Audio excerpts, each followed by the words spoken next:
I realize that I have not been posting much. I've been devoting my free time to some projects that have nothing to do with World of Warcraft, using my Java game engine to build a Metrovania and working on a multiplayer card game that I hope to put on the iStore and Google Play someday. But with the holy Paladin changes for Midnight, I felt I needed to speak up. I would like to start by saying that it's a very, very good thing that developers are stating their intentions early, so we can discuss and critique those intentions. Of course, that means there's both disagreement and agreement on the table when it comes to how we react to those intentions.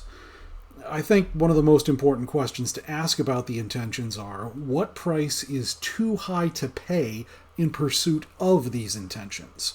What price is acceptable and what price is high enough to say, okay, in this context, we shouldn't follow through on our intentions? Or should the intentions be followed through on, but halfway instead of all the way?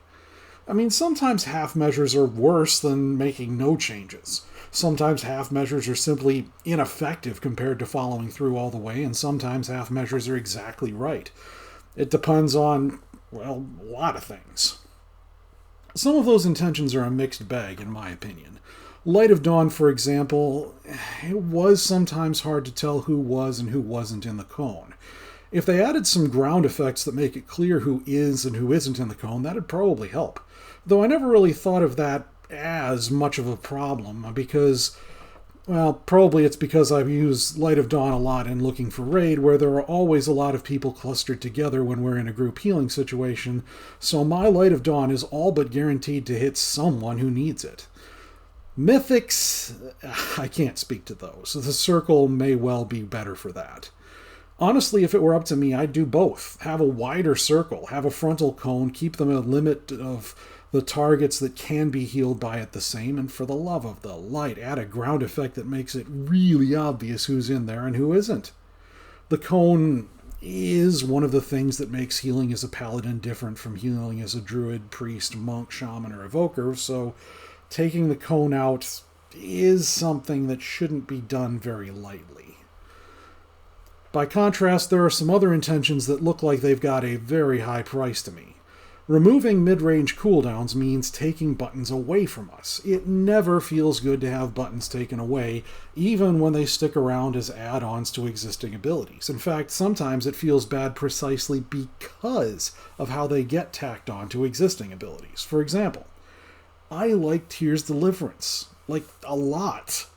When I saw that it was being put on par with Hand of Divinity, of all things, I thought to myself, Tyr's Deliverance is an effect that I can get nearly 2/3 uptime on if I cast enough heals shortly after casting Tyr's Deliverance.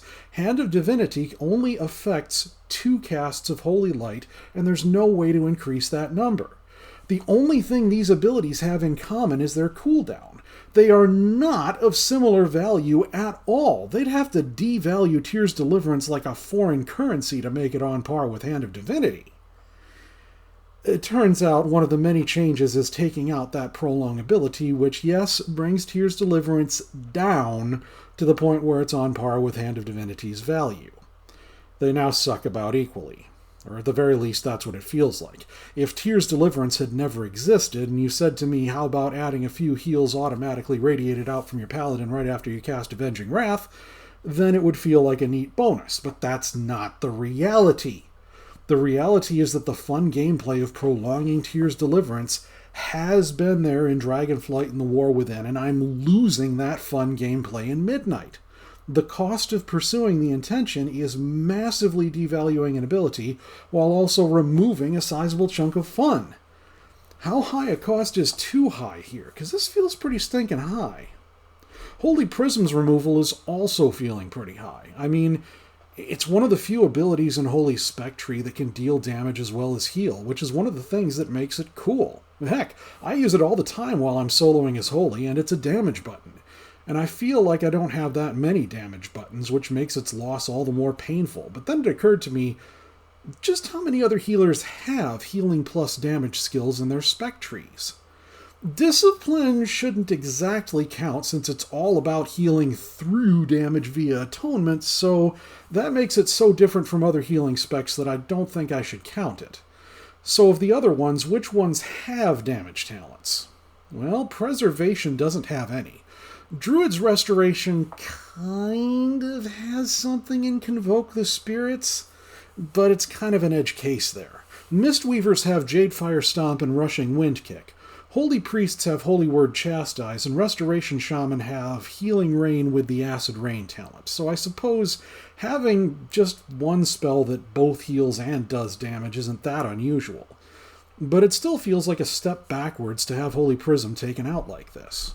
Putting it in the class tree in and of itself isn't so bad. I feel like there deserve to be additional direct damage spells in class trees in general. And really, Holy Prism was designed back in Mists of Pandaria to appeal to all three Paladin specs. If you look at the designs of class trees, you can tell that different trees were built by different developers with vastly different design philosophies.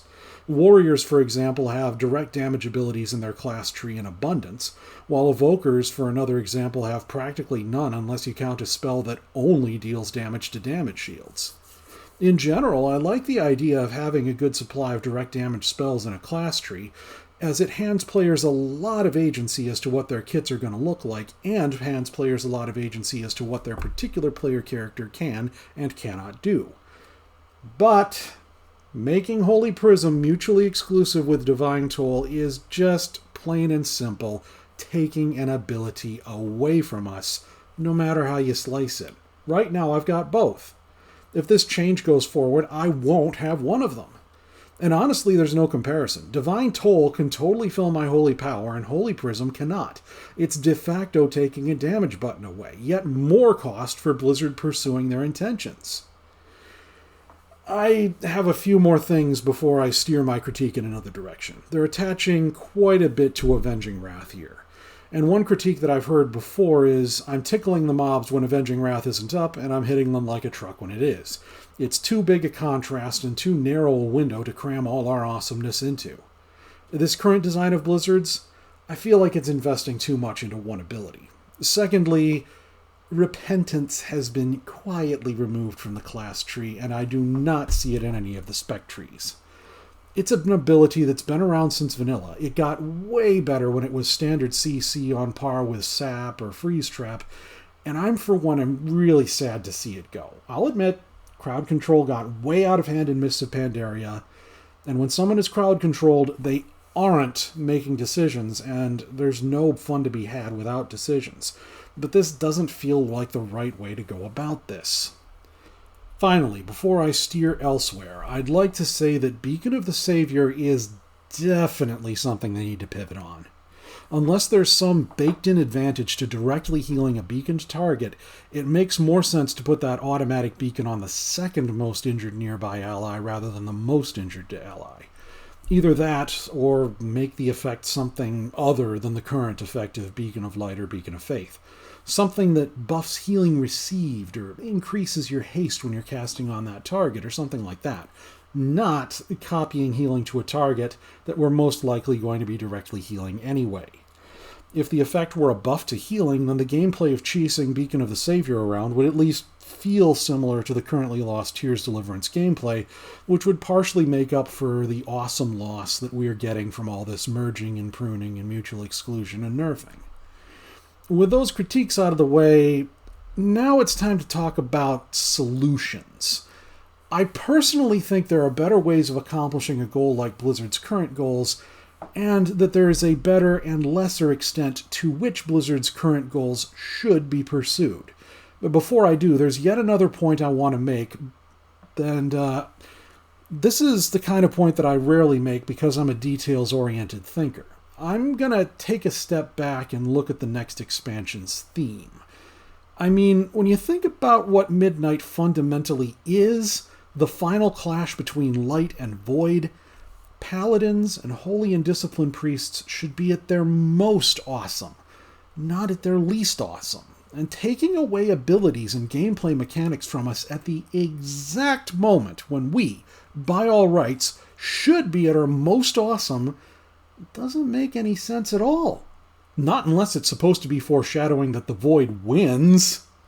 And even then, that kind of foreshadowing is better done in the lore and the narrative than it is with making gameplay less fun than it was before you went and made the changes. With that context in mind, the fundamental goal of trimming bloat on some of our mid-range cooldown spells at this point may in and of itself be a deeply flawed goal, if the outcome of it is awesome loss. If the goal of trimming out mid-range cooldowns can be done without too much awesome loss, or if the awesome loss that does happen can be compensated for in other ways, then go ahead. There are several spells in the Holy Talents that I never really cared for and probably never will. But that could just be personal preference, and in any case, please be careful how you do this. For example, imagine if, instead of devaluing Tyr's Deliverance to the point where it's on par with Hand of Divinity, they instead increased the value of Hand of Divinity until it was on par with Tyr's Deliverance. Picture this. Both Tyr's Deliverance and Hand of Divinity are their own spells, but they're mutually exclusive on the same choice node. Tyr's Deliverance is what it is now, and has the talents after it that increase the value because it can be prolonged. But those same talents also buff Hand of Divinity, causing the targets of your instant cast Holy Lights to receive 20% more healing from you and 10% more healing from all other sources for the next 15 seconds or so. That would massively increase Hands of Divinity's potential value, but since it's mutually exclusive with Tyr's Deliverance, there's still some mid-range cooldown trimming going on. And there's a double target versus multi-target choice, meaning it's a meaningful choice for our gameplay. And personally, I wish they'd leave Holy Prism alone altogether. I like that it can spread healing. I like the visual effect that it has that sometimes gets DPS to pay attention to an ad or other important target that needs to be killed quickly. I would never sacrifice Divine Toll to get it, though, so ideally I'd leave it as is. Maybe put it in a different spot inside the class tree. Barrier of Faith never really appealed to me, even though it's basically Sacred Shield from Wrath of the Lich King all over again, and I like that, but I don't really care what happens to Barrier of Faith either way. For that matter, I'm kind of biased about Hand of Divinity. It didn't appeal to me much, but I might just change my tune if it were buffed to be as valuable as Tyr's Deliverance is. If more mid-range cooldown trimming needs to happen, I'd actually be in favor of taking Aura Mastery and doing things to it that are on par with what happened to Tyr's Deliverance and Hand of Divinity in the last iteration, like merging Aura Mastery with Avenging Wrath or something. I've been around since Aura Mastery was a simple passive that buffed the range of our auras, and to be honest, I was never that impressed with it. Yes, it's a raid-wide cooldown that can decrease damage received or prevent silencing, but I don't know. It only lasts for a few seconds. But keep in mind, it's also attached to the most boring and gutted aspect of the Paladin class, which is auras. Personally, back during Battle for Azeroth, when they were talking about what parts of our classes should make a comeback, I prioritized the older systems that I wanted to see come back thusly. Priority 1, Holy Power. Priority 2, Seals. Priority 3, Greater Blessings. And Priority 4, Auras. Those are in the order of how much player interaction they generated, and therefore how much potential they have to add fun. We ended up getting Holy Power and Auras, which were the most interactive and the least interactive, respectively. Other players have tried to come up with ideas for how to make Auras awesome, and those have good potential, but in practice, all we really got was a list of auras that got trimmed over time and never had interesting buffs like plus versatility or plus crit added to their number, and they got less and less interesting as time went on. Aura Mastery, as such, isn't exactly the best spell to focus on buffing, and I see little reason not to merge it with Avenging Wrath, while allowing more interesting cooldowns that deal active healing to shine. Though if the duration of Aura Mastery were increased so that it could actively increase the healing that the raid or party receives for longer, or if the silence effect, or anti-silence effect I should say, lasted longer, I might be changing my tune. It just seems to last for such a short period of time. If Aura Mastery looks more appealing to Blizzard developers than Tyr's Deliverance or Hand of Divinity, I have this to say. Do not forget a similar point in Paladin's history. Vanilla.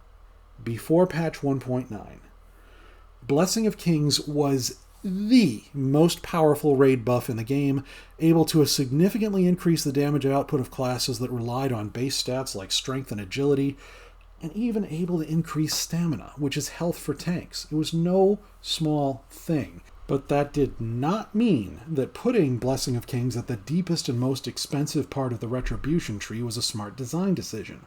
On the contrary, a raid buff, even the best one in the game, wasn't fun for players. Interesting to the developers? Maybe so. Makes a difference in the math? Maybe so. But fun for the players? Not so much. And fun for the players is the important thing. The thing that makes a difference. The thing that makes a game good.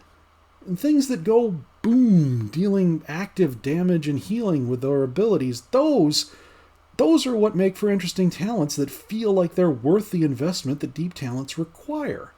Buffs like auras and blessings do not feel so good. Are auras iconic for paladins? Maybe so. But so were seals once upon a time. So was Fist of the Heavens back in the Diablo series, which paladins borrowed a great deal from. Those didn't make it back or never made it into the game in the first place, no matter how much fun they would have added. Auras, likewise, need some rethinking before they can truly be awesome.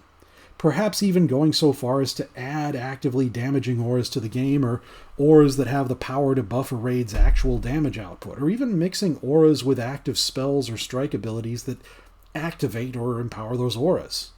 Until and unless auras can be made awesome, they should be left alone or removed from the game altogether, maybe even along with aura mastery. And while it might be Machiavellian for me to say this, I have one more point to add about aura mastery.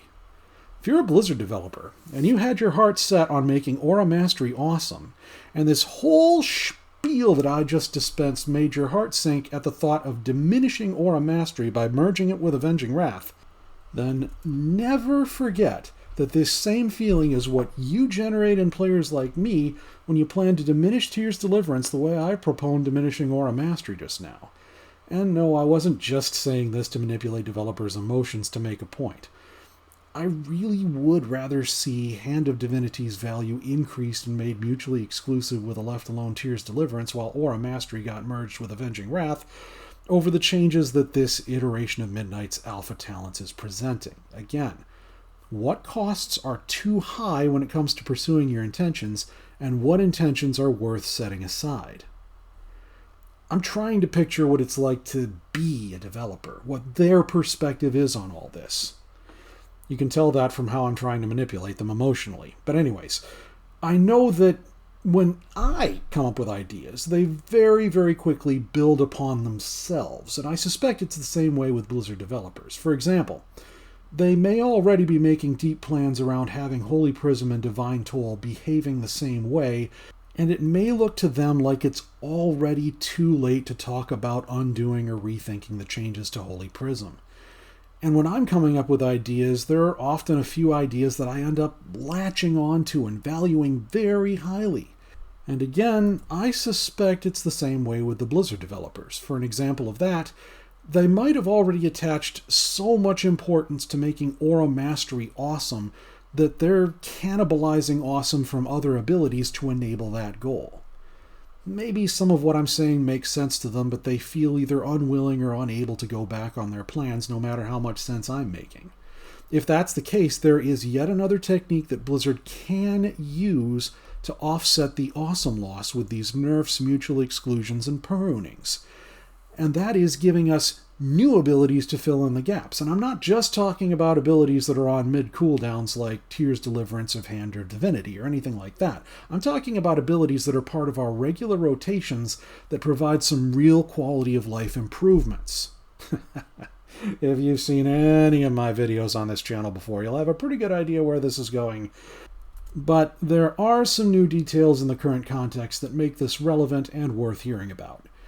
The biggest quality of life improvement Blizzard can add is hands down turning the Shining Righteousness talent into a choice node with Denounce as the other choice. To be sure, Denounce working with Shining Righteousness is Denounce at its best, But if Denounce has the benefits that it would get from Shining Righteousness baked into it, then that would be the best of all. See, not every Paladin wants to go sword and board when they play as Holy.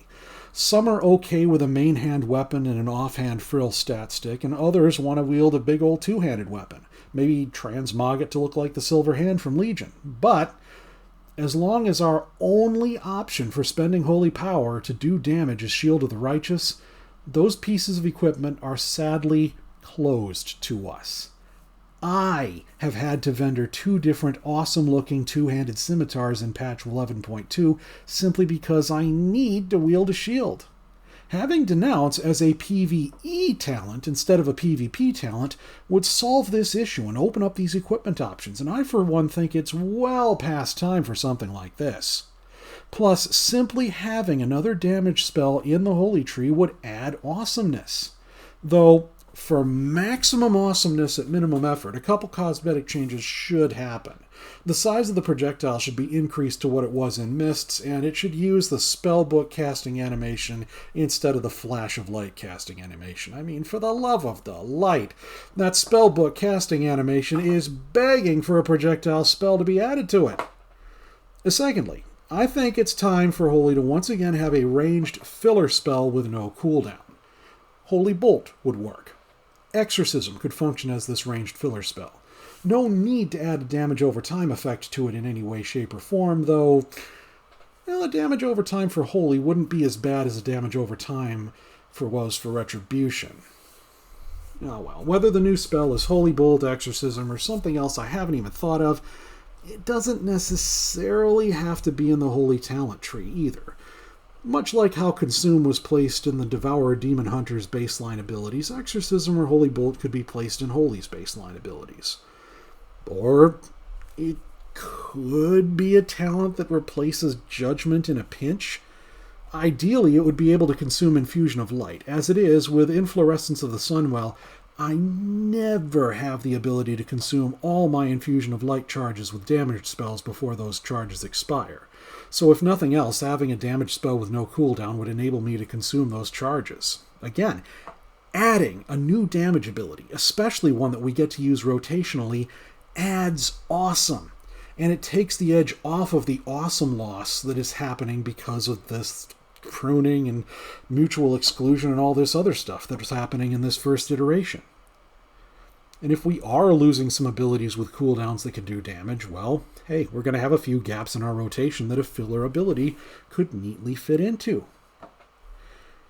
I really wish there was some way to bring Uther's version of Holy Radiance from Heroes of the Storm into World of Warcraft, but if the dev's goal is to remove mid-ranged cooldowns from Holy, there's not much chance of that version of Holy Radiance making it into the game.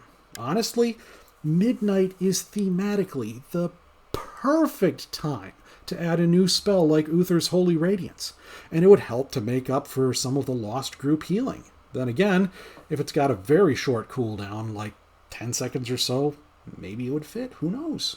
Heck, even the Holy Radiance spell from Mists of Pandaria and Warlords of Draenor might have a place in Holy's kit again, now that a sizable chunk of group healing is gone. That would go quite a ways towards mitigating the awesome loss of losing mid-range cooldowns if we got the awesomeness of an unpruned regular new spell with no cooldown at all as its replacement. And when you think about it, going from Warlords of Draenor to Legion, we lost the no cooldown group heal that was Holy Radiance. In exchange for it, we gained the cooldown group heal that is Tyr's Deliverance. If that was a fair trade then reversing that trade now makes sense, feels awesome, and neatly offsets what we're losing. For a while, I thought about suggesting using Uther's Holy Radiance as an Apex talent, but no, it doesn't fit there at all. It's even worse than the idea of removing Hawara Mastery, isn't it? Fists of the Heavens could theoretically be another great piece of awesome to add to the game as a new rotational ability. Dealing direct damage at range and radiating healing to allies would help fill in both the no cooldown filler damage spell and fill in a group healing gap. And it would feel really, really Paladinish in general. But really, Fist of the Heavens feels like a pie-in-the-sky idea. Fist of the Heavens has never been added to World of Warcraft in any way, shape, or form unless you count Monk's artifact fist weapons in Legion, and that's an in-name-only import of the Fist of the Heavens concept.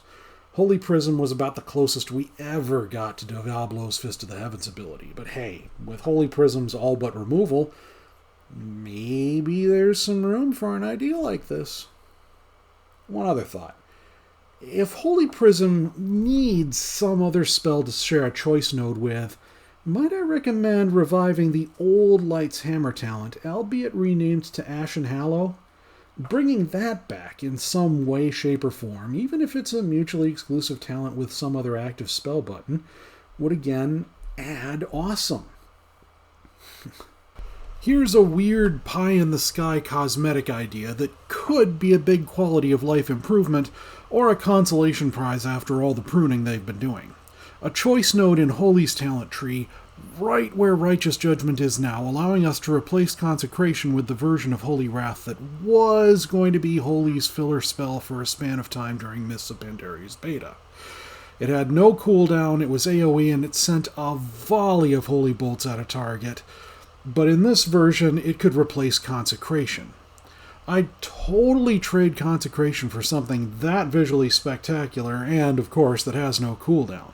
The visuals are a part of the appeal of a given ability, believe me. Now, I should probably admit at some point in this video that there are a few things that have been trimmed that I don't miss at all. For example, Blessing of Seasons. That was never my cup of tea. It was just a little bit too clunky, even if it did have a lot of variety to it. Then there's Merciful Auras and Judgment of Light. Those were very neat concepts in my opinion, but they ended up being so weak as heals that, well, I'm not really going to miss them as anything other than concepts. Besides, with some of the load taken off of Judgment, maybe Judgment could be talented to get replaced with Holy Bolt if the devs really feel like they need to remove one spell to make room for a filler spell like Holy Bolt or Exorcism or Fist of the Heavens. I mean, I see no reason why a filler spell and Judgment can't both be on our spell bars at the same time, but the devs might see a reason.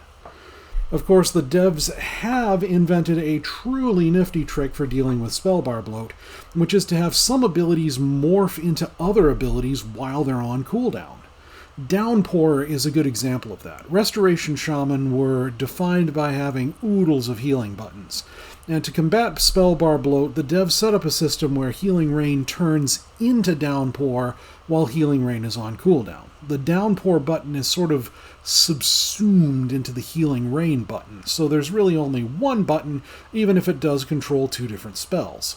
That's a really neat system, and I'd love to see Judgment morph into Exorcism or Holy Bolt while it's on cooldown, at least as long as Holy Bolt or Exorcism can consume my extra infusion of light charges. There's ways for the devs to add awesome, to add quality of life without hitting the issues of spellbar bloat that they struggle with every few expansions. Honestly, I'd be fine with a Holy Bolt or Exorcism or something like that being only available while Judgment is on cooldown, as long as I can get Infusion of Light off. To be honest, most of this video, most videos on this channel in general, if I'm being really, really honest, is me trying to convince the devs that adding a filler spell for Holy Paladins is a good idea. I'll admit that that hasn't been necessary for the last few years, but now that they're pruning abilities again, I honestly think there's a place for it. There are umpteen dozen ways to do so without running into issues of spellbar bloat, and I certainly hope the devs pick at least one of those ways. Heck, I'd take Holy Wrath as a filler spell. It really wasn't that bad an idea back in Mists, and since there's less crowd control to interrupt now, I wish Repentance was back, it's not as much of an issue now as it would have been then. Of course, as disappointed as I'd be if the devs insisted on not giving us a filler spell, or if they did but didn't allow it to consume my extra Infusion of Light procs, there's yet another way that they can give us back something to offset the awesome loss. To make it feel like we're getting more than we're losing, and that would be reverting our mastery to what it was back during Cataclysm, Mists, and Warlords. I can see that Blizzard was trying to do something in Legion. They wanted us to be on the front lines again. That's why they took away our filler spell at the time, Denounce, even though they were adding more restrictions on our positioning. It's also why they added things like Crusader's Might, and they did do a few things that should be done to try to make us frontline healers.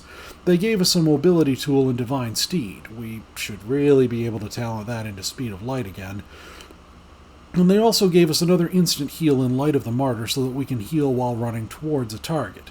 But they didn't do enough to make our kits feel good and play well while we were healing in melee. They probably should have out and out given us the ability to move while casting in general.